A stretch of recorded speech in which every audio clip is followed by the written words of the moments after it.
welcome to another episode of Loot Chest Radio. I'm Jay Fonzarelli, and with me tonight are my co-hosts Kevin and Enrique. Unfortunately, Nate had to leave the show. He can no longer do the show with us. So all the best of luck to Nate. We're going to miss him, and he's told me that he may be able to come back from time to time as a guest, but he'll no longer be doing the show weekly. All the best of luck to him. You can find him at Saltiest Gaming on YouTube and Twitter. Go give him a follow there, guys. Good friend of the show. Moving on, though, we have a special guest tonight. The proof is in the profile, ladies and gentlemen. Let's go ahead and pull up that profile. There you see it. We're going to pull it up right now. 1 million gamer score good. Here for Matt Kelly. Really I'm going to have you throw that controller down. I'll throw down my cards as well. I got to shake your hand here. Congrats. Now, what you heard there was our special guest tonight.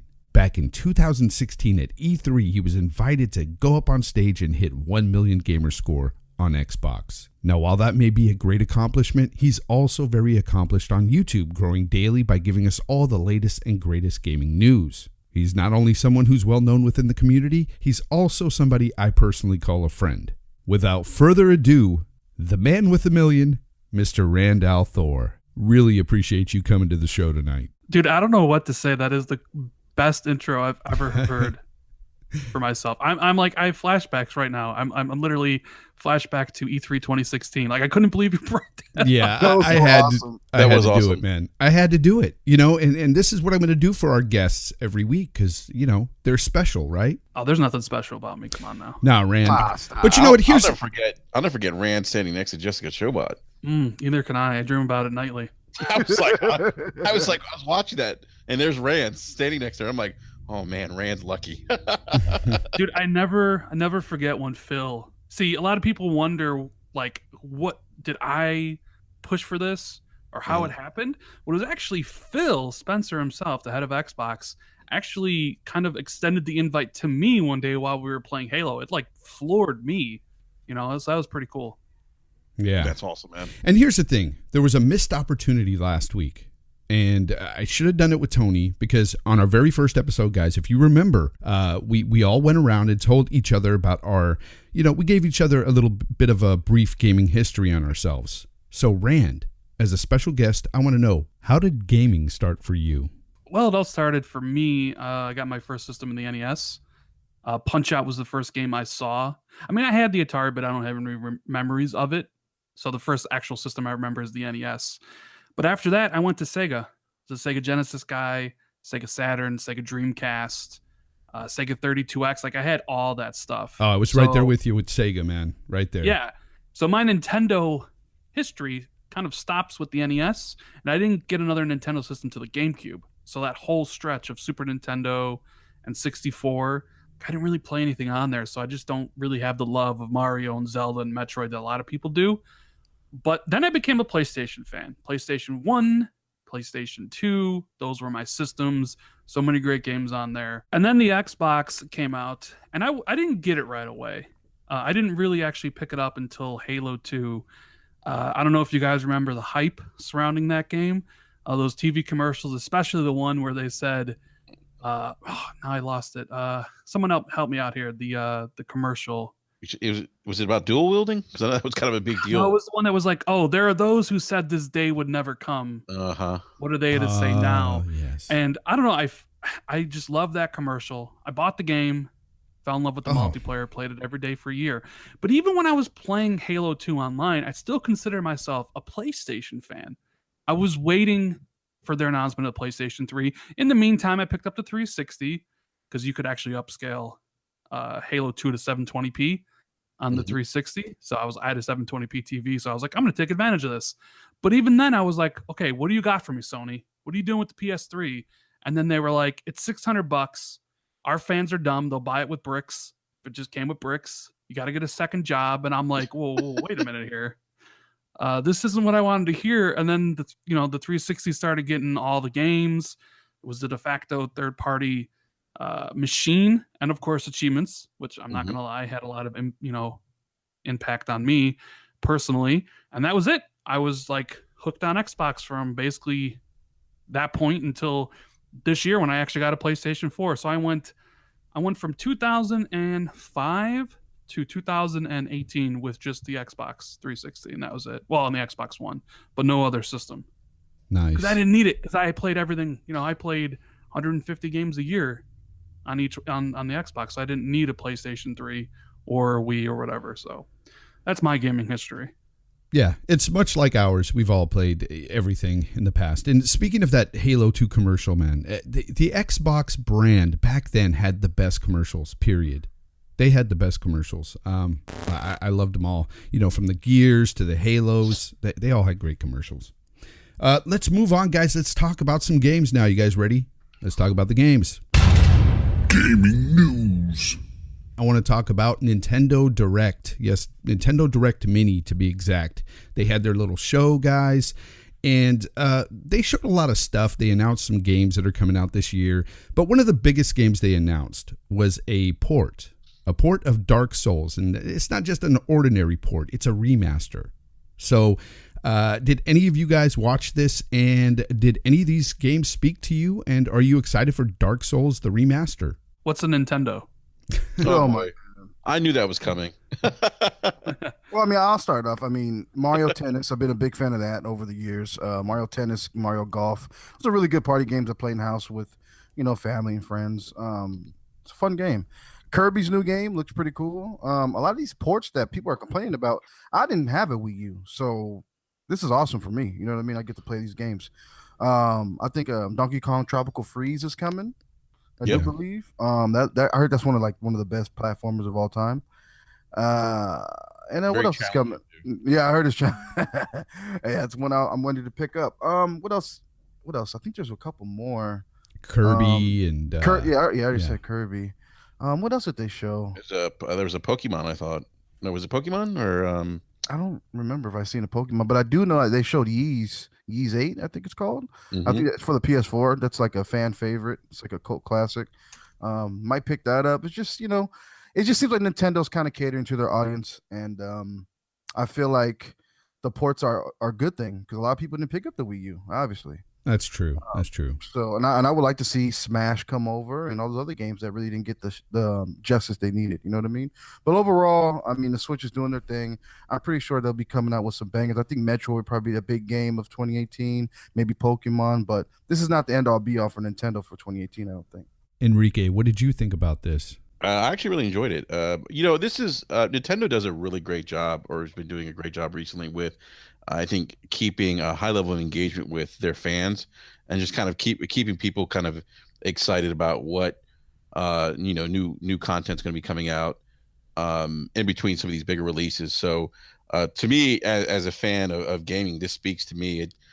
I've been very you probably heard me say this on Brap and here on Loot Chest. I'm very excited to see Nintendo doing well again, and I have a Switch and I love it. It's a lot of fun. I love the support that this platform's getting now, and there's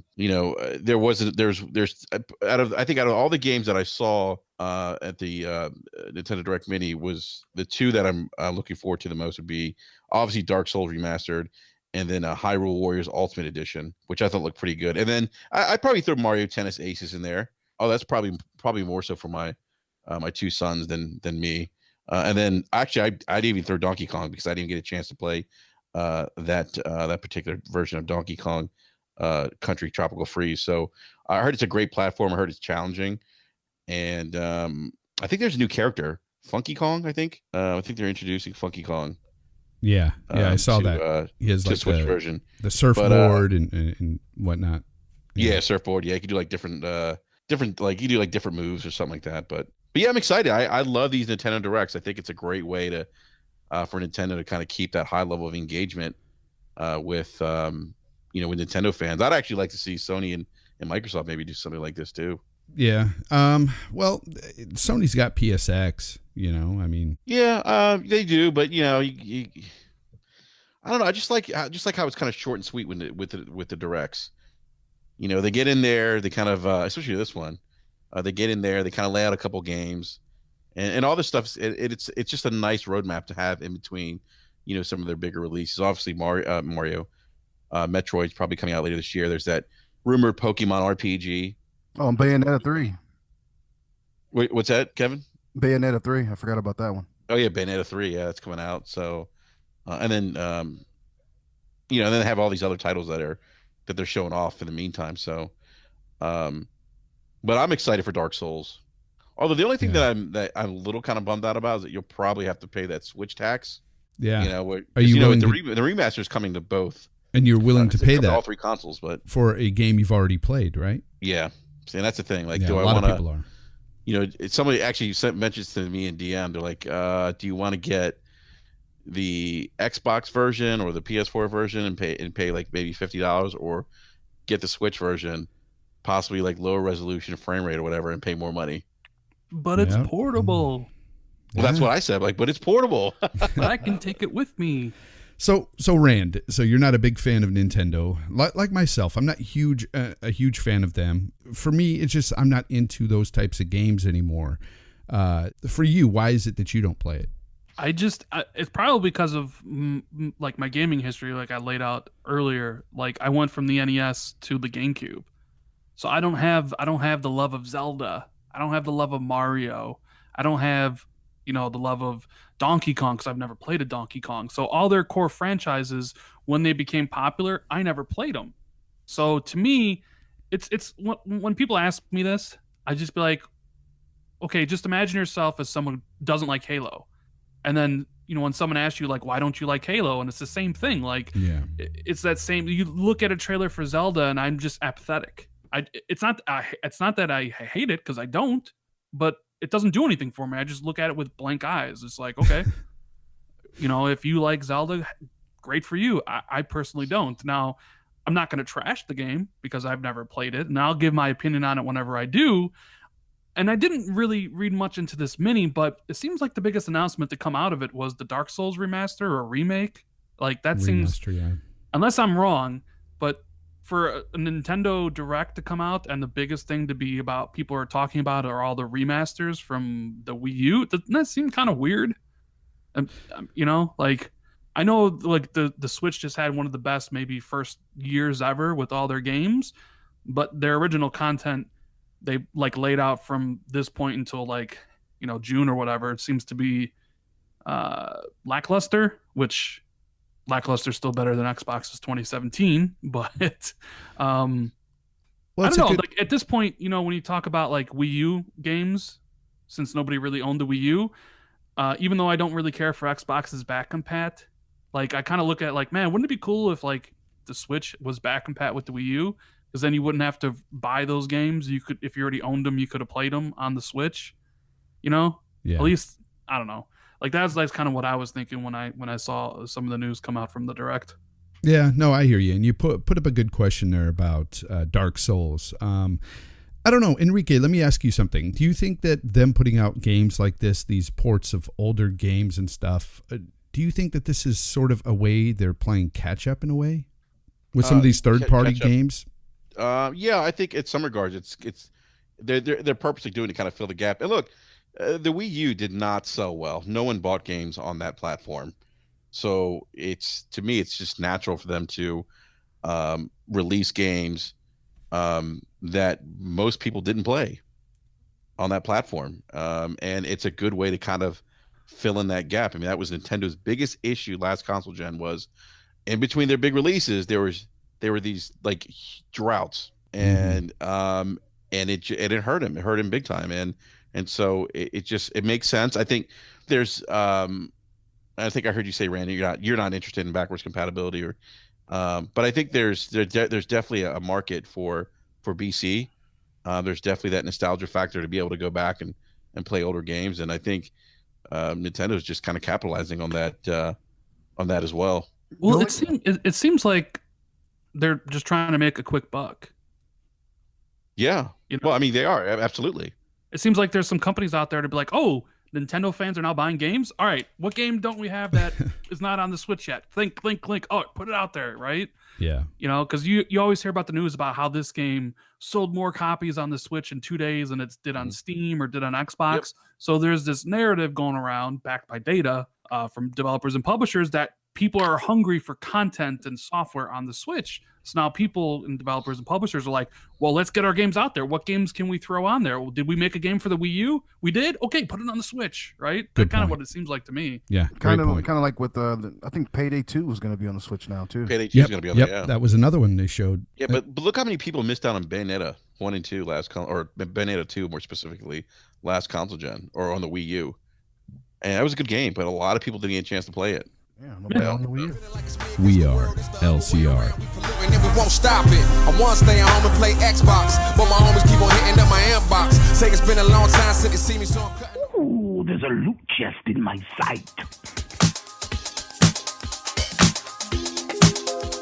Folks, we are Loot Chest Radio. We are a small podcast just trying to get off the ground, and we need your help. If you're listening to us on iTunes or have an iTunes account, please give us a rating on there. It'll make us more visible to potential listeners out there. Also, follow us on Twitter at Loot Chest Radio.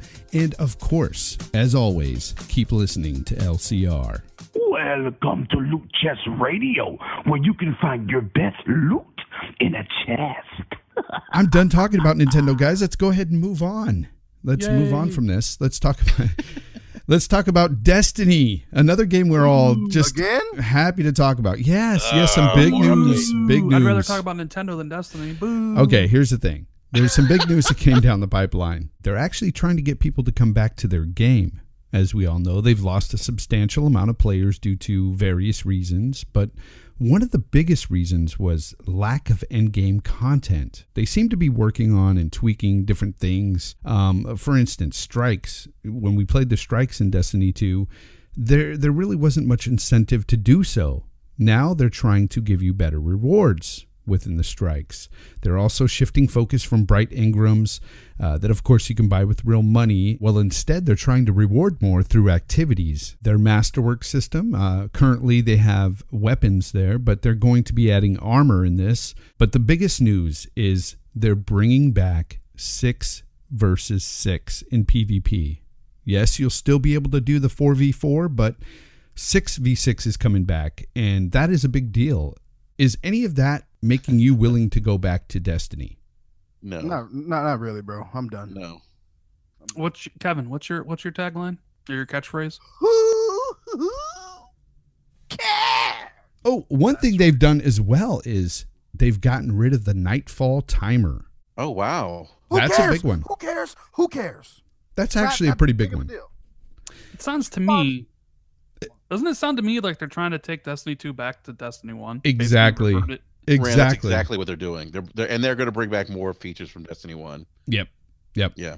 And which is good. They screwed up so bad that they're turning the sequel of the game they spent, well, judging on what rumors you believe about how the game was rebooted in 2016 under Luke Smith or whatever, and they basically turned the game back into what it was. I don't know. Like, I remember having this conversation with people saying that, like, oh, Bungie screwed up, yada, yada, yada. And they're like, oh, they sold so many copies, they didn't screw up. Yet every change I see is them changing what Destiny 2 is and was back to what Destiny 1 is. And that's like an admittance of failure in my eyes. You know, if you're changing your game back to your other game, like, you're admitting to yourself that, yeah, we screwed up pretty bad. And they must be really worried about their player counts, maybe their income, their daily income from the Eververse and all those different things, if they're willing to revert back to their previous title. You know, like, look, will Destiny ever hook me? No. Am I ever going to go back to the game? The only way I'll go back is if all my friends want to play. New raid, probably, yeah, because I do enjoy the raids. New achievements, of course. But I just don't care about Bungie and Destiny like I did when the first game was announced. When Destiny 1 was announced, and Bungie was still Bungie, the Bungie we all remember, who made Halo 2, Halo 3, yes, Halo Reach, Halo ODST, all those great classics, all those great games from the 360 era. And we're like, yeah, we're ready. We'll ride with you, Bungie, into Destiny. And it was just an utter disappointment. I mean, I know Jay probably disagrees with me on that one, but for me it was. Developer, and they just solidified it with Destiny 2, where now it's like, I don't care what you do anymore, Bungie. You're not the same Bungie I used to love. No, they've definitely changed. And even if they revert back to some of the stuff I loved about Destiny 1, The problem is that D2 is lacking in so much content that I have no reason to go back. Even if they were to implement all this great stuff, getting rid of timers on Nightfalls is great, but, give us more to do. Like, I'm tired of shooting the same Vex, the same Fallen, the same, enemies, and going to the same worlds. It's just boring to me now. And I've heard that they're going to bring back all the same stuff that they had from the first one when it comes to the maps and stuff, the worlds and stuff. You're going to be playing through this stuff again. And I don't want that. I want something fresh and new. Yeah, it just really seems like even going forward, if they do all this stuff, you've already seen what you can, we gave you an inch, you took a mile, basically, that whole term. I feel like now they're backpedaling. So you knew it was wrong initially, but you don't care. So now you're going to go revert to how things should be. And then at that point, you're losing my trust. Yeah. You know what I mean? So when they come out with the new raid, if it's worth my $1, if everybody's playing it, I'll hop on. But if there's no one to play with, I'm not about to go inside of public groups and look for people to join. I'm not taking an extra step to play that content. Definitely. They lost me. Period. Yeah, Enrique, you're still playing it, right? I only play it when friends are on. But that's rare. It's just if I'm playing anything online, multiplayer, it's PUBG right now. But they're just in a tough predicament. And they're gonna go back and they're gonna like I said earlier, they're gonna start bringing back some of the old things that worked very well. And Destiny 1, and a lot of that has to do with the demand of the fans that are still kind of stuck around. They should probably get rid of the Eververse. They should probably just trash that whole thing. I know that's kind of been at the center of a lot of complaints. I think as a matter of 3 weeks ago, if you'd gone to the Bungie forums, that was like the most requested thing for them to remove. And do you think they could remove it? That's a good question. I don't know. I mean, because I'm just trying to think, like, would it be possible for Bungie to remove the Eververse? Basically admitting that was a mistake, removing their, daily revenue or daily income that they get about being a games as a service. Because at that point, I would assume that game's no longer a games as a service. It's just strictly just a game like every other game, because it's just, here's the game, here's the DLCs, play it, you buy it, and that's your initial purchase, and your initial revenue stream is over. The Eververse is there to kind of string that along forever, like Overwatch or Rainbow Six or any of those other games. You remove that, I wonder if Activision starts being like, well, wait a minute here. I'm kind of curious if they even could remove that. Maybe not with Activision, but they'd obviously have to replace it though. I think you're right to keep that revenue coming in, because I'm sure Activision is going to be, okay, you guys can remove the Eververse and eliminate other revenue streams. There's probably some way, or they probably have to implement something else. But I don't even know if they would even do that, because of the time and effort that would take to completely eliminate it and then put something else in its place. So I don't know. There was this other thing I was kind of curious about, and I'm gonna ask you, Jay. Do you think Destiny? Do you think they're that hard up for players and the player count? Considering that, judging from sales, they're the second best-selling game of the year, and if they're the second best-selling game of the year, sold the most copies, what does that say about the industry as a whole? That the second best-selling game of the year is having problems, retaining people that so much that they have to revert it to their previous game.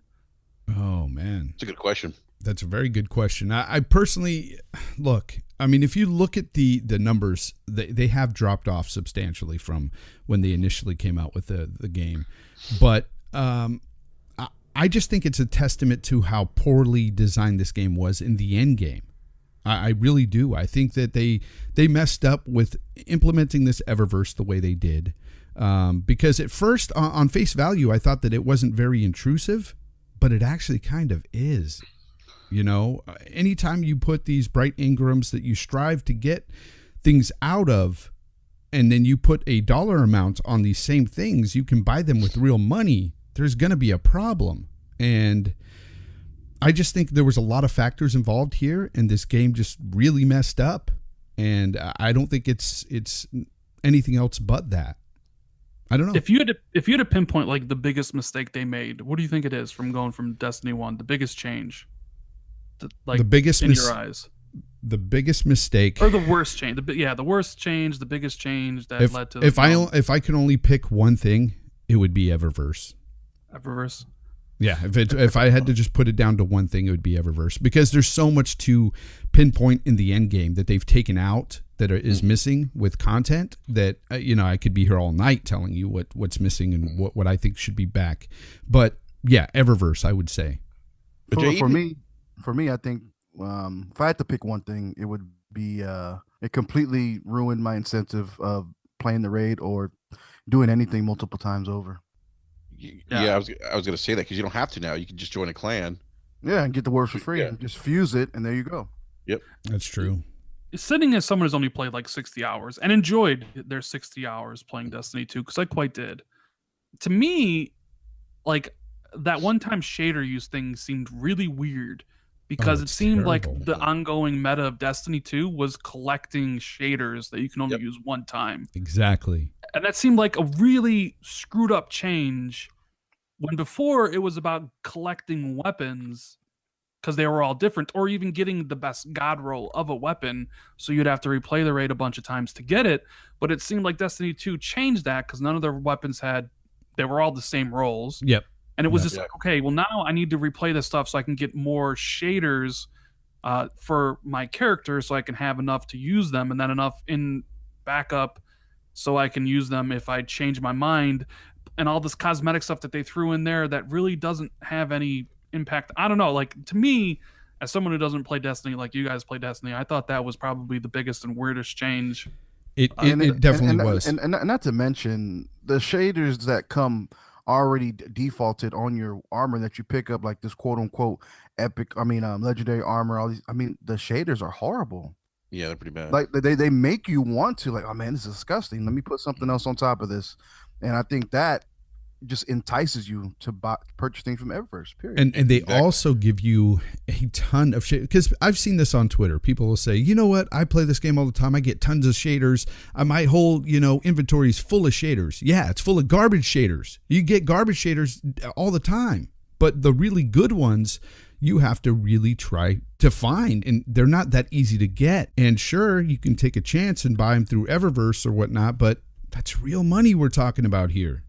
That's one of the things I said. At face value, when I first saw the change there with Eververse coming in, and they put shaders in there, I was like, that's not that big a deal. I guess it sucks, but whatever.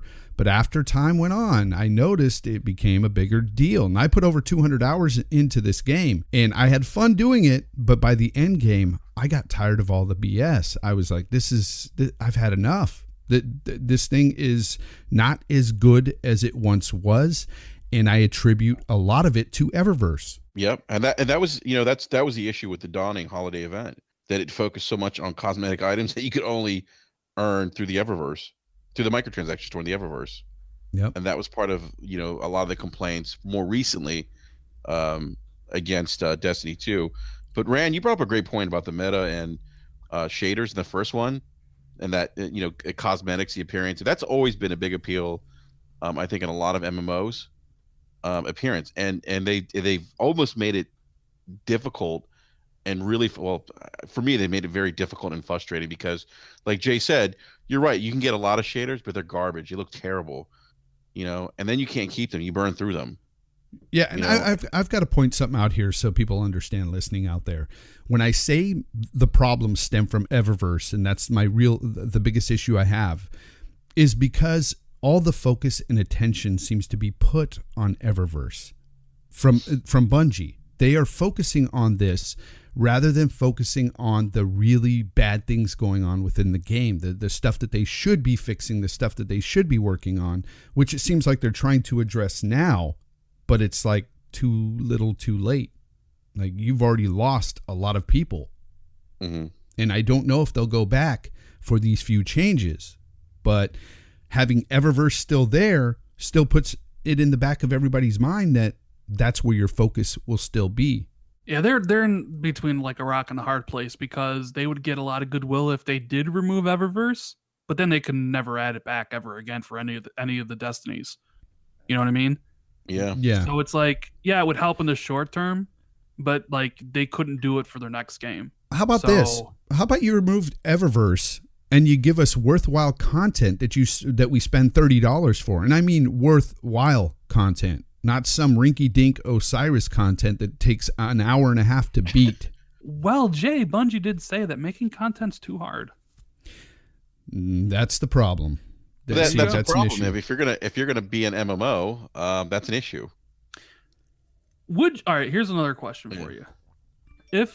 What if they adopted the World of Warcraft model, where you paid $15 every single month for the game, and they dropped Eververse? If it was worth it, why not? I would do it. Yeah. But with that $15, you have to give me supreme content. Yes. Well, yeah. Yes. They have like 8 raids at a time, right? Something crazy like that. No, I don't remember that, but they give you a lot of stuff but they to do give you a lot. They give you more instances and more raids and more armor and more, like it goes. But see, in WoW, when you pay monthly, you still get intertwinings of patches with more content. It could be new boss, new weapons every season. It changes weapons and gear, so you're getting that for free off rip. So Destiny would have to, if you're gonna pay $15 a month, they really have to up the expansions big time. They have to be like almost Destiny 3 and 4 condensed into expansions. Yeah. You know what I get from all this? Is that people really want to love Destiny 2 and Destiny in general. People want to love it, because if the game was bad, nobody would care and nobody would talk about it. The fact that people complain in the forums, the fact that we're even talking about on this podcast, the fact that it's like a common topic among gamers on YouTube and people want to love Bungie and want to love Destiny. They just can't right now. They so much want to just embrace them. Yes. Part of that because the game's good. The core gameplay is the best, maybe in the first-person shooter genre. Yeah, it really is. It's got great gun mechanics. It feels good. It's a great game, and part of this is because I have such admiration for the old Bungie, for Halo 1 through 3. I loved those games. And if this was Ubisoft, we probably wouldn't be as probably not. You're probably right. I heard that the Division's doing great right now. So is it? That's what I heard. I couldn't get into that game, but is it enhanced yet? That's what I want to know. I don't think so.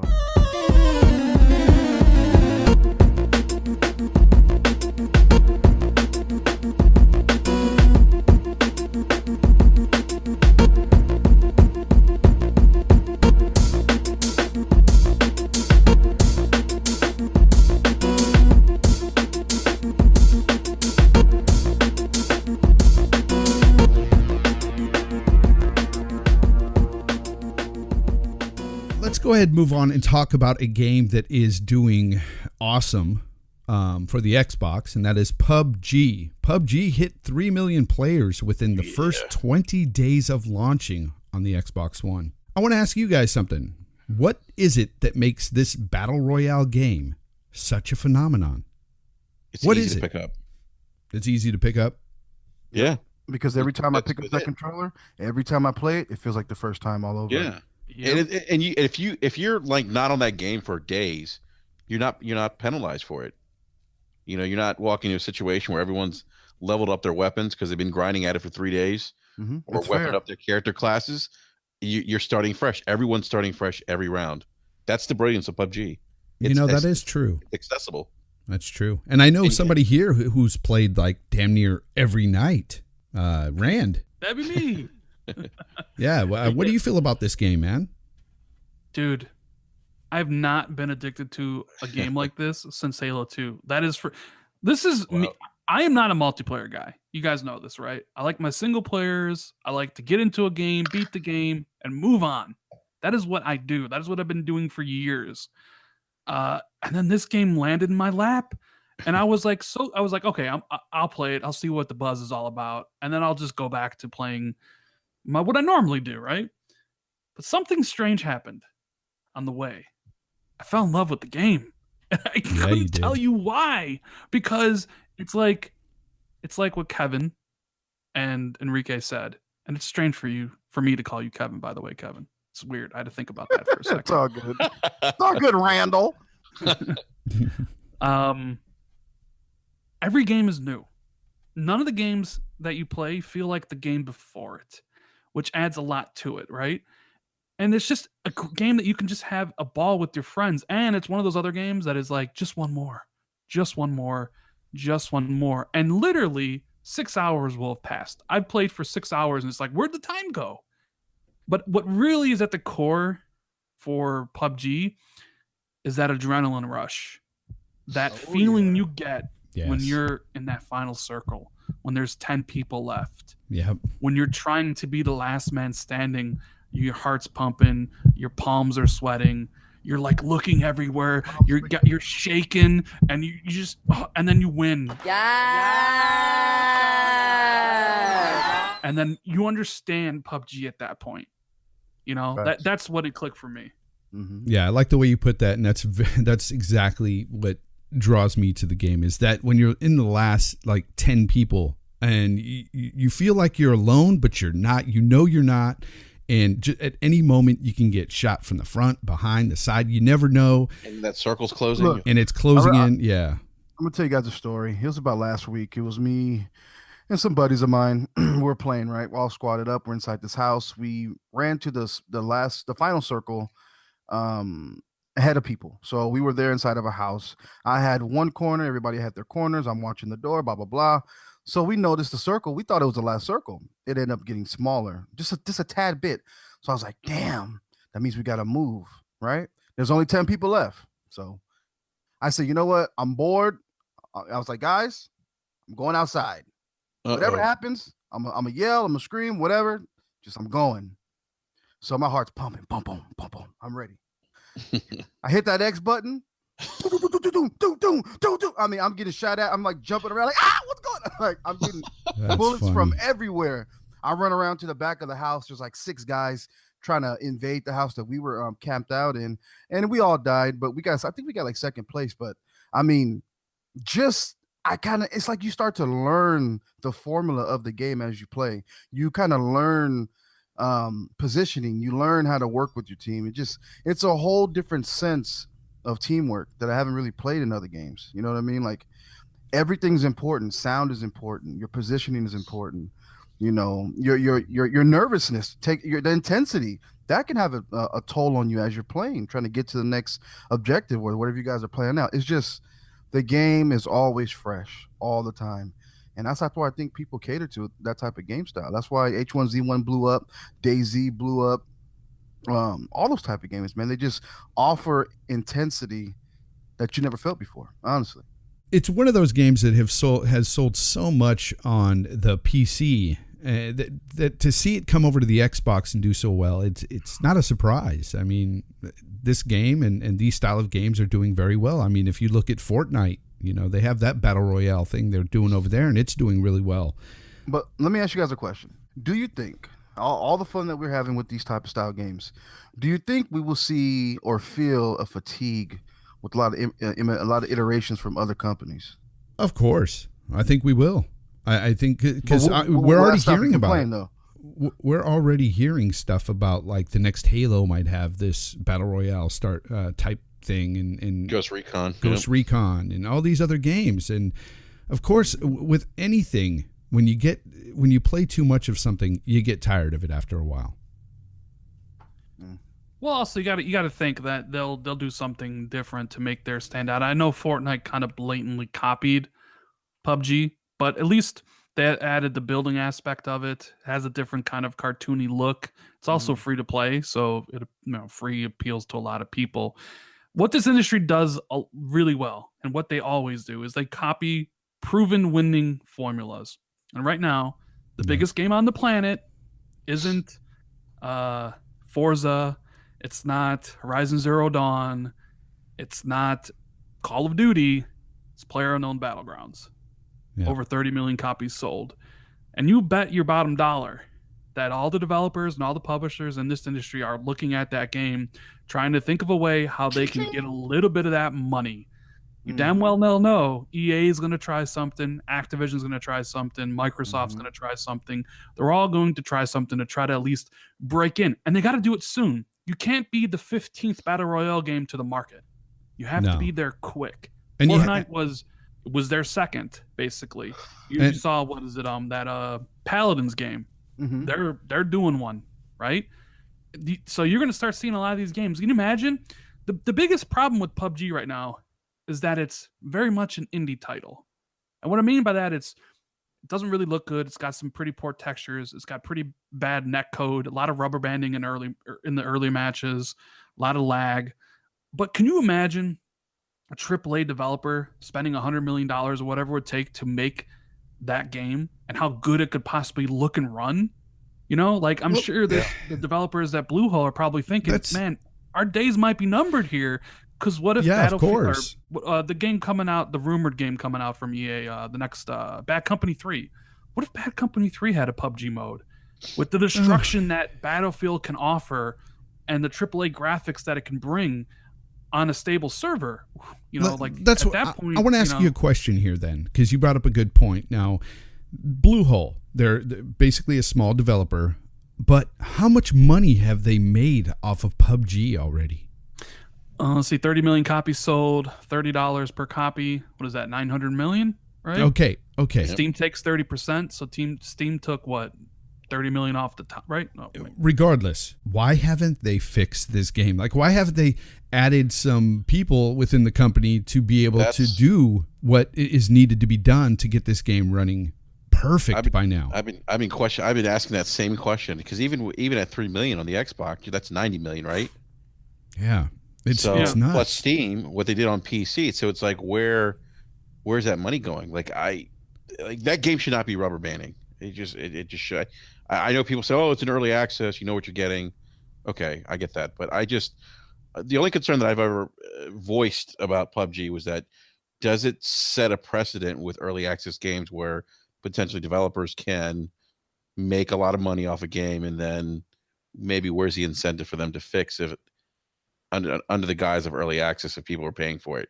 You guys see what I'm saying? Yeah. Does that make sense? Like, and that's not what early access, or the intent of early access was. Or that's not what early access was intended for.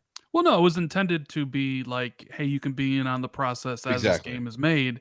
But the thing that happened along the road was this game became the most popular game on the face of the planet. It's still a small-time developer based in, I believe, South Korea, if I'm not mistaken. South Korea, yeah. So, just because you're making a lot of money, like I said, 90 million, Steam took 300 million of that, so they made 600 million, which, you think about that, Steam took $300 million of they didn't do anything besides having a store. They might not have the talent. You can throw money at a problem, but if you don't have the talent to do anything, that money's not going to do anything. You're just going to burn through it. Yeah, that's why I said they should hire the talent with all that money. People always say Microsoft should just hire and just build the next Naughty Dog. I don't think there's people you can just get Naughty Dog developers off a tree like they grow. That doesn't happen overnight. Yeah, that takes time to build. Yeah, good point. Good point. But they could hire people. I'm sure they could maybe partner with Microsoft. There's got to be something they can do to. Well, they did talk with Microsoft. It's the only reason the game's even on Xbox at this point in time. Microsoft lent them their expertise to help make the game essentially for them.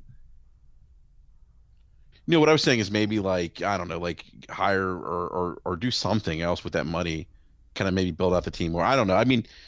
Who knows what's going on internally? This is all speculation. I don't know if I don't want to assume that they haven't done anything in terms of investing internally, but I think they have. And I thought I heard a rumor that they're working on their next game. Oh, the trailer's already out. It's like an MMO, hack and slash. That's another thing. Like, they could just be saving this money, because what if they're just a one-hit wonder? That's true. It's a good point. Yeah. Their next game looks nothing like PUBG at all. So who knows if Bluehole is going to be around? They're probably maybe just trying to get as much money as they possibly can, because who knows what a year from now could bring. This whole battle royale fad could die overnight. Mm-hmm. Nothing's for sure, especially when you got bigger and better developers with more pedigree essentially possibly going to take your formula. I'm like, what if Last of Us 2 comes out with a PUBG style mode in their multiplayer, right? I mean, you kind of search and scavenge in Last of Us multiplayer, right? You do, yeah. I mean, what if they just did it on a bigger scale? You know, what if Halo had that last Spartan standing? 100 Spartans drop in on Halo, and all the different locations you can have within a Halo and just go at it. I mean, there's so many different things you could do with that type of game that maybe their time will be numbered. Maybe when someone puts out a proper AAA quality game, people are like, yeah, no more PUBG, this is it. And then it drops off, you know? Yeah. Yeah, but one thing's for sure, that this game is still going to be selling very well for Xbox, and it's a great thing for Xbox. I'm sure down the line we'll see it for the PlayStation and stuff, but for now, it's a great game. People should check it out if they haven't.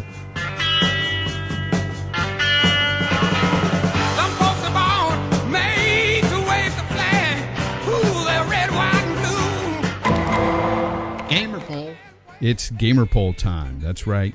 To all you listeners out there, you can join in every week. Follow @LootChestRadio up on Twitter, and we put out a poll every week. Usually about Wednesday. By Wednesday, we have a poll out. And this week's poll was, which third-party game are you most looking forward to in 2018? Red Dead Redemption 2, Anthem, Far Cry 5, and Metro Exodus. And the polls are in, and the winner is Red Dead Redemption 2, 50%. Woo! So that is what I chose as well, because that is the game I'm looking most forward to. But out of these 4 games, guys, Enrique, what are you looking most forward to? Red Dead Redemption 2. Yeah. Hands down. Yeah, it's a great game. And I mean, the first one was awesome. So I can only imagine, you know, Rockstar, they've done me no wrong yet. So I'm excited. One of the best endings ever in a game. Definitely. What about you, Rand? You know, I did a top 15 most anticipated games for 2018, and the highest one on there for a third-party game was Red Dead Redemption 2. It was number 3 on that list for me. Wow. That's awesome. So you're a big fan of the first one, too, I assume. I love the first one. Got all the achievements in it, did all the DLCs, collected all those stupid flowers. Nice. Anybody, if you collected the flowers, you know my pain. Kevin, did you do that, Kevin? Collect the flowers? No. I'm going to call you Kevin from now on. Go ahead. It's me. I love that Rand's getting a kick out of it. It's hilarious. Nah, for me, I mean, by no surprise, it's Red Dead. I mean, come on. Yeah, no, a lot of people in second place, 32% went for Anthem. So I know a lot of people are excited about that. I have some reservations about it because it is an EA title. And, you know, lately EA has been all about that cha-ching. And I just don't know what they're going to be doing with loot boxes and all that situation. So it's got me kind of spooky there with Anthem. But, you know, I'm looking forward to all these games to some degree. Even Metro Exodus and Far Cry 5. Far Cry 5, you know, it got the lowest score here at 4%, so not many votes. I'm surprised that I played about 20 minutes of that game. It wasn't. It's super mad to me, man. But I'll give it a chance. You know what I mean? Yeah. But we're all in agreement, people. Red Dead 2 is going to be the game of the year, or it should be. And I just hope at this tidbit, I just hope they keep the same pattern that they have before with their titles with the Red Dead series, and giving you nice juicy DLC to go along with the game in the future. Microtransactions, I hope that stuff doesn't change their formula, because that Undead Nightmare was amazing. Yeah, I mean, what we saw with GTA 5 and everything with their, you know, shark cards and stuff, I'm sure they're going to implement something there to try to get some money out of everybody, but, you know, hopefully it doesn't become an intrusive thing, and I doubt it'll play a part in the single player, which is really what I'm going for in this game anyway. So. And think about it, going forward with Red Dead Redemption 2, just think about the last installment. The multiplayers what propelled GTA 5. They just took that and slapped it on there, and it was super successful, as you guys know. So I'm thinking maybe Red Dead might do something to evolutionize it again. Have a question? Send it. Email us at lootchestradio@gmail.com, or DM us on Twitter @lootchestradio, or call us and be heard right here. at 802-746-4LCR. That's 802-746-4527.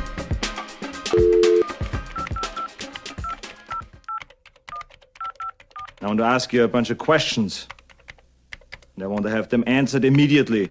This week, guys, we finally have a couple of voicemails that we're going to play, and we're going to answer their questions. We got right some? here. Woohoo! Yes, we did. We do. Lords of the Loot Chest Radio. It's Lord Cognito. I'm caller 65. Did I win the prize? Did I win the all-expense trip to E3? All jokes aside. So the question I got for you guys is obviously in lieu of the loot box rumor going on by Windows Central in reference to the avatars and achievement system. You know, what do we feel about it? Do we feel this is intrusive? Do you feel that this is something that could go down a slippery path?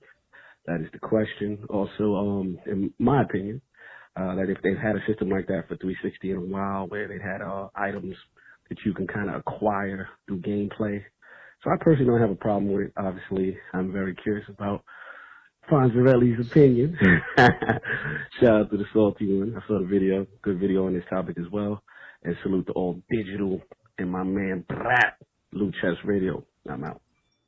All right. Great question, guys. Nice Good guy, Lord Cognito. Thanks for that. I'm going to go to Rand. Rand, do you know anything about this? If I did, I'd have to kill you. Oh, okay. It's one of those, No. huh? I don't really know anything about it other than like what Jez was telling me, you know, because he wrote the article and basically leaked it all, right? It sounds like what Mike Ybarra told us when I had him on the Xbox 2 podcast last year in August, where he was talking about what they wanted to do beyond Gamerscore, like celebrating people who maybe are big into esports who play one single game. And it sounds like the career system is exactly that, like the idea of like earning XP, leveling up and getting rewards, tying it into the avatars in some way, shape, and form seems kind of interesting. I know loot box is kind of a dirty word these days, but I don't see this being a scenario where you pay for loot boxes. I see the scenarios like there's a bunch of rewards you possibly can get for reaching a milestone, and you could get a reward of one of, say, 20 different things in this loot box, and you get the reward and it's yours. Similar to how they had that on the 360 with the avatars. Certain games, when you got an achievement, would give you a specific avatar item. Like But a you t-shirt? like a t-shirt or a hat. But you only got it if you got that achievement in that game. So there was incentivize you to play that game and get the achievements. Yes. I see it's very similar to this, and probably them building some sort of, thing where you open and it spins through the items and you get it. Because I like the idea of a avatar like system is people are going to want to express themselves. And if you can only buy loot boxes to get certain things, that doesn't kind of go along with the marketplace they're probably going to build. You're going to be able to buy anything you want for your items. And I think special rewards will kind of be locked behind this thing where you can get one of 30 different things to make you stand out. And it'll be kind of like an incentive to level up your profile, so to speak. I don't think it's nefarious like Star Wars Battlefront 2 or something along the lines of Destiny. I think it'll just be rewards that you'll get for free and you'll never have to pay for. Go ahead, Rinka. I was gonna say it sounds very familiar to what we had with the 360. Like Rand said, like I remember getting like t-shirts from like playing Gears of War, and I get like a Gears of War t-shirt or something that was associated with that game that I was playing for getting some kind of achievements. That's what it sounds like. Doesn't sound like when I heard loot boxes, I was like, oh my god, they're gonna start charging us for like all this stuff now. But it doesn't sound like that. It sounds more like they're building upon what you can basically earn by playing a game. So yeah, because imagine a scenario like there you play 5 games and you get 10 XP, right? You level up. I know Sony has a trophy level system, level 1, level 2, level 3, but what if Microsoft incorporated an overall career system level to your entire profile outside of achievements and gamer score, and say, hey, you played 15 games, that's 10 XP, and you level up, say from 3 to level 4 or whatever, and in that level up, you got a avatar loot crate, which comes with a certain set of items that you can use on your character, but you can never buy those items. You can't buy the loot crates for your avatars. That's kind of like what I was kind of told it was going to be, or similar to, or what they were thinking about or something. Yeah, and Yeah, if I think that I think kind of the opposite. Like I remember back in the day on the 360 where you had that home when they made the final upgrade to the dashboard, the final UI, where you can like you have little platforms for your avatars, your friends list. You guys remember that? yeah, I remember that. Okay, and it displays your avatar, whatever. Mhm. And I remember looking at some. This is like 2012, 2011, around that time. And I remember looking at people, some of my friends, and they would just have the same clothes from launch. Yes. I'm like, you know what I mean? I'm like, man, what the hell is going on? Like, there's a store you can customize, right?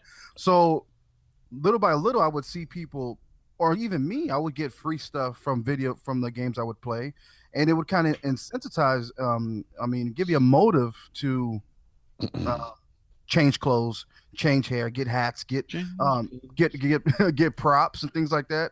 It kind of propels you to do that if you don't want to spend any cash. You know what I mean? So Yeah. it's a good alternative. I don't know if too many people care now, but if you look at the avatars, they're kind of kiddish looking a little bit.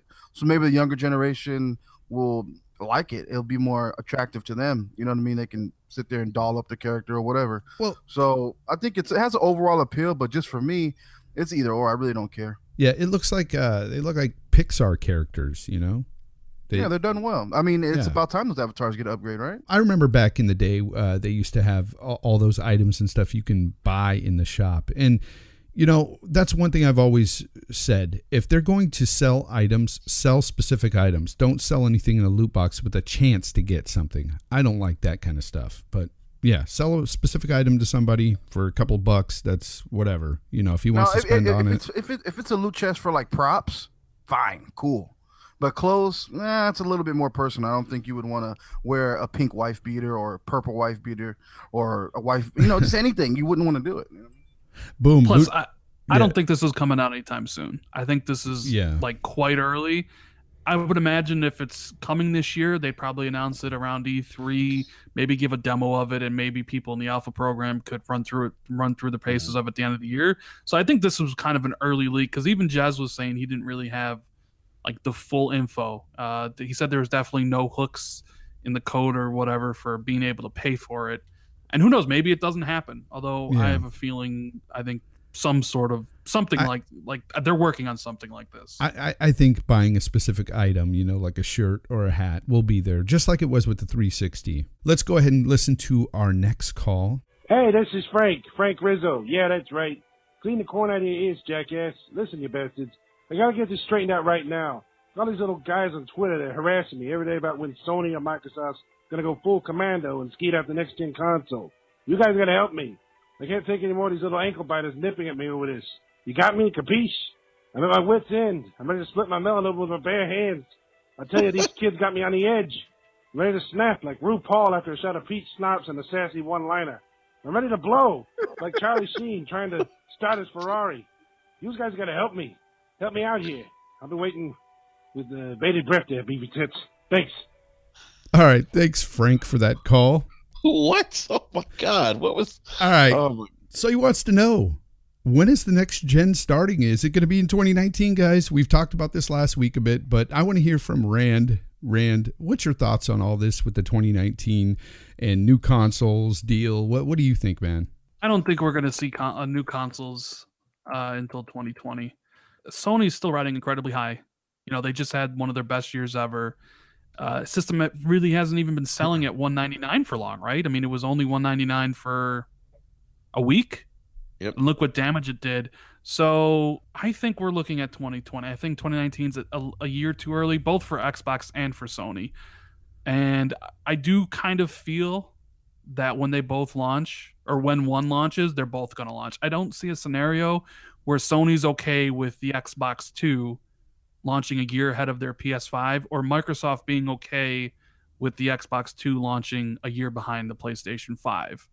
That's one of the reasons why the 360 was able to gain such traction with not only fans, but also developers, was it had that 1 year head start.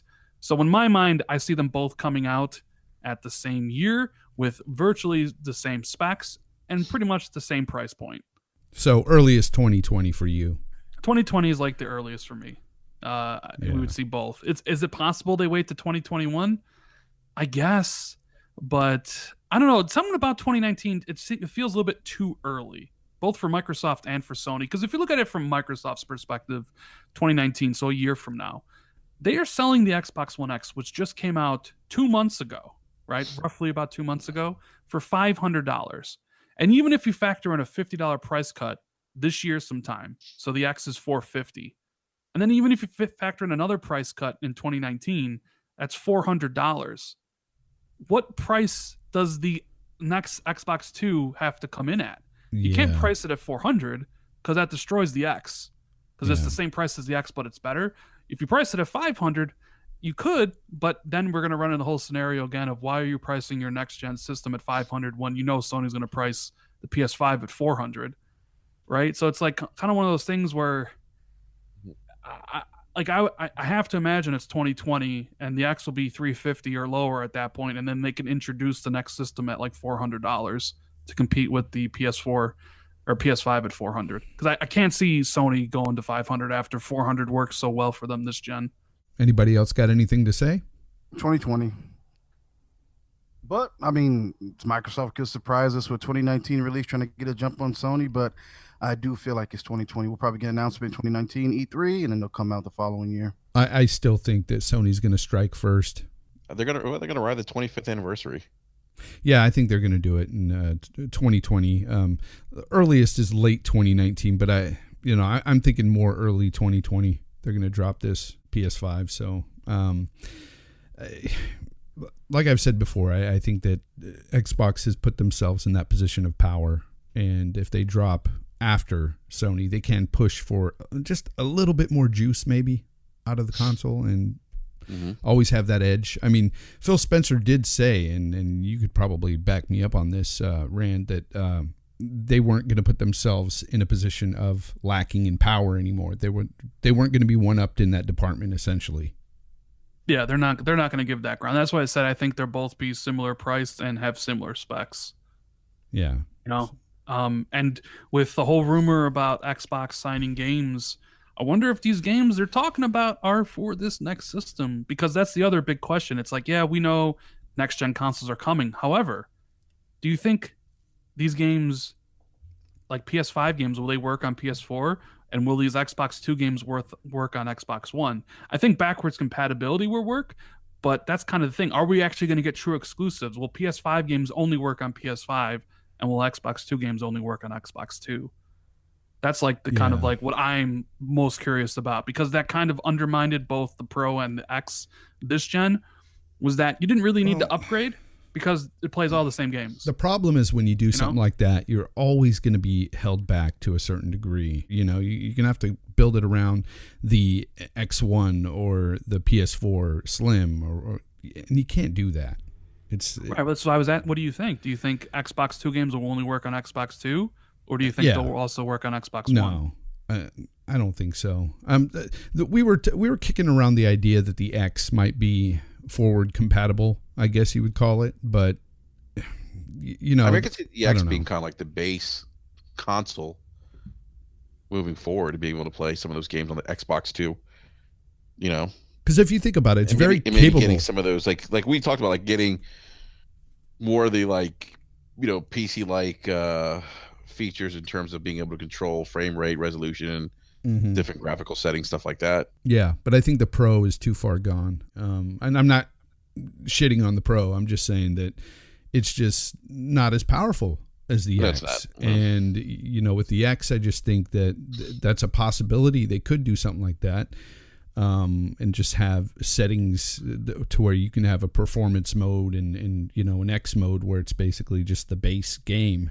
And at 30 frames, because let's face it, this next gen, and we've talked about this again last week, but the next gen's got to be focused more on performance. They've got to be putting a better CPU in these machines. Even if they did, I can still see a lot of developers aiming for 30 and just trying to get as much as they can graphically. And that's what I'm afraid. I'm afraid of that, Rand, because that's what consoles have always essentially been about, is that they've pushed to try to make it look as pretty as possible on your television. And now with these televisions having more pixels, and they're going to want to use that space. And, already we're hearing 8K TVs, and it's just too much.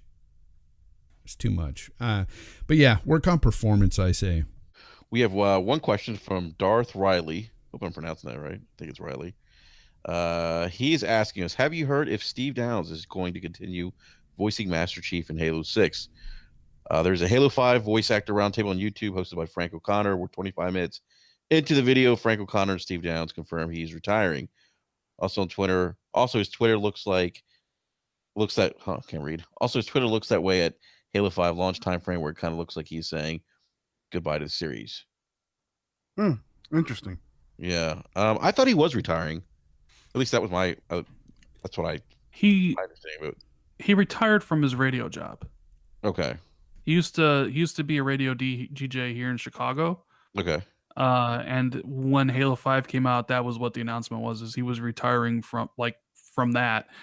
I don't think he's retiring from Halo, and honestly, I couldn't imagine Master Chief without him. I don't know. Like, I'd be remiss to think. Voice, man. Yeah, I think this is the thing. I wonder if Halo 5 went that way because they couldn't get him for a lot of scenes, so they had to make up Locke. So, so Locke was like more than 80% of the game. If you think about that, like, what if they couldn't get Steve Downes to do the voice, so they had to lessen Master Chief's involvement in the story and then make up the other character to, like, you're chasing after? What happens if Halo 6 is kind of similar? They, what happens, God forbid, Steve Downes can't do the voice anymore or dies?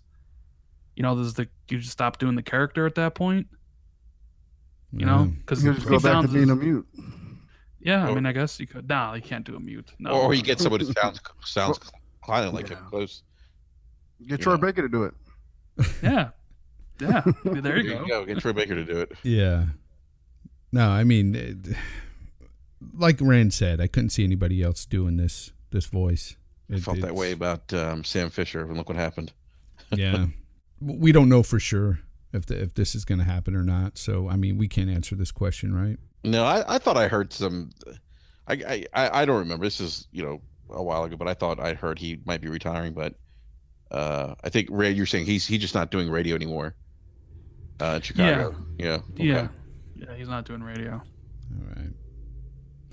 All right. So Darth Riley, thank you for the question. I don't think we have a definitive answer for you though. We'll find out about that. Yeah. Thanks to Lord Cognito, Frank Rizzo, and Darth Riley. Thank you for your questions. Awesome. Happy trails to you until we meet again. All right, let's get into the outros, guys. Rand, tell the good people out there where they can find you. Well, thanks for having me on, Jay, Kevin, and Enrique. Really appreciated it. Boy. You can find me on Twitter and YouTube, but mainly on YouTube. All my social media there, and it's pretty simple. It's youtube.com/RandallThor19, where I drop daily videos whenever the mood suits me, and I also do a podcast with the one and only Jez Corden from Windows Central called the Xbox 2. We do it usually on Wednesdays. So if you want to check it out, I would greatly appreciate it. But if you don't, that's cool too. Well, thanks for having me on, guys. Hey, it was our pleasure. It was great to have you, Rand. Seriously, thanks for coming. And Enrique, you're up, buddy. All right, you can find me on Twitter at BRAP_podcast. I am the creator, co-host of the Basement Radio Arcade podcast. We go live every Wednesday night at 9 p.m. Eastern Standard Time. It's myself, B-Money, Eric Jackson, and Mr. Negative. So yeah, check us out if you haven't done so already. Kevin. You can find me at on Twitter, allday_digital. You guys have a good one. All right. And you can find me at jfonzarelli on Twitter and on YouTube, and find all of us at Loot Chest Radio on both as well, and every Sunday right here on Loot Chest Radio.